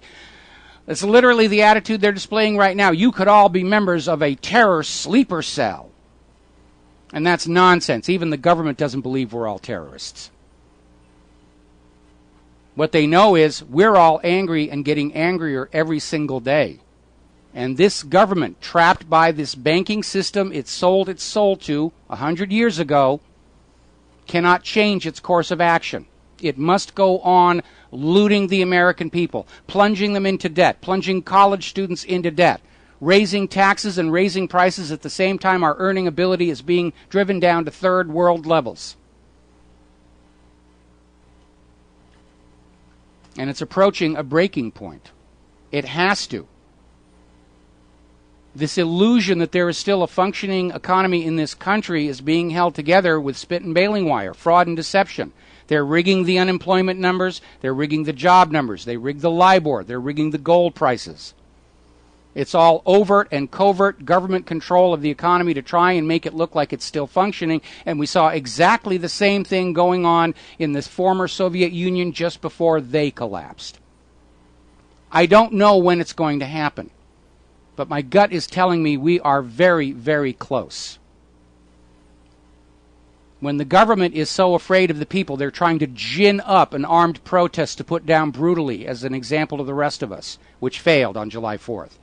When they're literally lusting for, trying to create race riots following the Zimmerman verdict so they can declare a national emergency and martial law, and that fails. When they're waving terror threat, some unknown anonymous, vague terror threat that it could happen anywhere, to any time, anybody. We're not really sure, but we know it's out there. Be afraid. You know, this government is grasping at straws to cling to power. And the fact that they did not get that armed march into Washington, D.C., the fact that they did not get the race riots, tells me the American people, by and large, the vast majority of the American people, are now awake and realize this government loves to play dirty. They survive on lies, deception, and dirty tricks, and they have been doing it all along. And I don't know what the spark is going to be. I'd still like to avoid a violent revolution if it's at all possible, but I know there's a lot of people out there talking about it. A lot of people just talking about it's just time to take action against the enforcers. I still think it's all going to come crashing down. They can't hold it together much longer. More and more countries are abandoning the dollar in international trade. For every one nation the U.S. conquers and forces back on the dollar, 6 more desert. BRICS has their own trade currency going among those nations. The Shanghai Cooperative Organization has their own trade currency. China has already signed deals with 8 different nations for direct currency swaps without going through the dollar. In terms of the Bretton Woods petrodollar agenda, the U.S. is already losing this new world war. I wish somebody in Washington would have the wisdom and prudence to realize they've already lost this. It was supposed to be over in 2008. We're into 2013, and it's all crumbling. America's reputation around the world is crumbling. The dollar is crumbling. Now is the time to quit, fold your cards, accept your losses, and come back home and work on America itself. Sadly, the people in power are not of the sort to accept responsibility for their mistakes, even admit that there were mistakes. And I think we can count on this government trying to come up with more and more hoaxes to scare us all back into obedience, and they don't understand it's not going to work any longer. Because when you keep a population in fear long enough, the fear burns out. Fear is tiring, it's exhausting. and you reach a point where you don't feel afraid any longer, you just feel angry. And I think most Americans are at that right now. That's it for our show. We're going to get on out of here and get something useful done with the rest of the day. We'll be back tomorrow on the Republic Broadcasting Network. Until then, stay safe, stay skeptical, stay angry. Stay informed, make good choices. Take a look around your hometown and ask if this is the nation you want to live in any longer, or if we need to go back to a government that serves the people. Please support Republic Broadcasting. Please call your local AM and FM affiliates. Get us on the air in your neighborhood. We need your help to get the word out, and aloha, America.